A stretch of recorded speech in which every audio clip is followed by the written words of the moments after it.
sahabat Kompas.com, hari ini 1 Oktober 2021 Indonesia memperingati Hari Kesaktian Pancasila.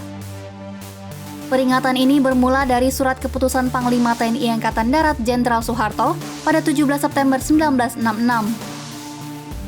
Dalam surat tersebut dinyatakan bahwa peringatan Hari Kesaktian Pancasila harus dilakukan oleh seluruh pasukan Angkatan Darat dengan mengikutsertakan angkatan lainnya dan masyarakat.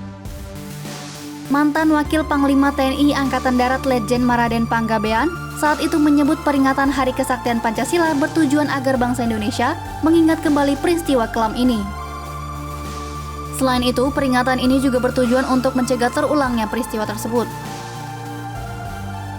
Peringatan Hari Kesaktian Pancasila pertama kali digelar di Lubang Buaya, Jakarta pada 1 Oktober 1966.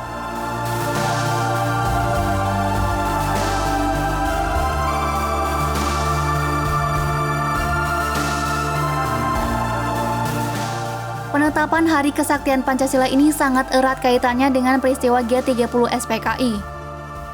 Tanggal 30 September sampai 1 Oktober 1965 menjadi salah satu hari paling kelam bagi bangsa Indonesia. Dalam waktu singkat, sebanyak 6 perwira tinggi dan 1 perwira menengah TNI Angkatan Darat gugur. Mereka adalah Letjen Ahmad Yani, Maijen Raden Suprapto, Maijen MT Haryono, Maijen S. Parman, Brigjen DI Panjaitan, Brigjen Sutoyo, dan Letu Pierre Tendean.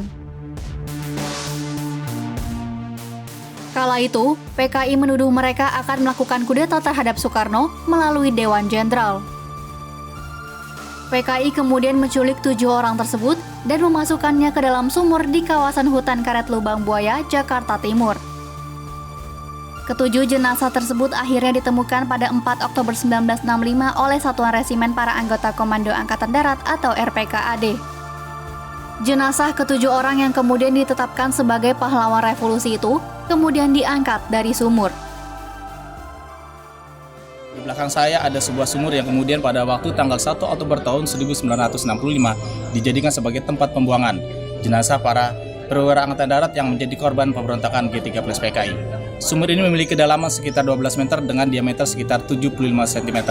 Sumur ini adalah sumur aslinya yang kemudian pada waktu itu dijadikan sebagai tempat pembuangan. Setelah dibuang, kemudian ditimbun kembali dengan tanah bercampur batang-batang pohon pisang dan lain-lain. Kemudian disebar lagi daun-daun kering di atasnya, terutama daun-daun kering pohon karet, serta ditanam sebuah pohon pisang di atasnya untuk mengelabui kalau mereka gagal memberontak. Tempat ini sulit atau bahkan tidak dapat ditemukan.